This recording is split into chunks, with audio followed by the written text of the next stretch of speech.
Nakasimangot guys. Late na daw kami. Ayan. Ay, nagbibiyahe pa. Tumaas na yung leeg kaka.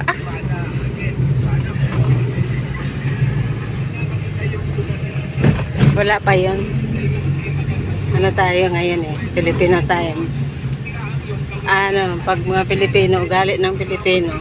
Kasalubong pa nga natin yung lalakad nila. Wala pa yan. Lakad pa yun. Unang ATM eh.